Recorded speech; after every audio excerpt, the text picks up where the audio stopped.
فسجد الملائكة كلهم أجمعون إلا إبليس أبى أن يكون مع الساجدين. قال يا إبليس ما لك ألا تكون مع الساجدين؟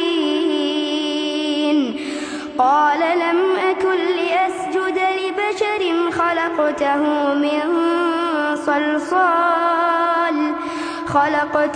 من صلصال من حمأ مسنون.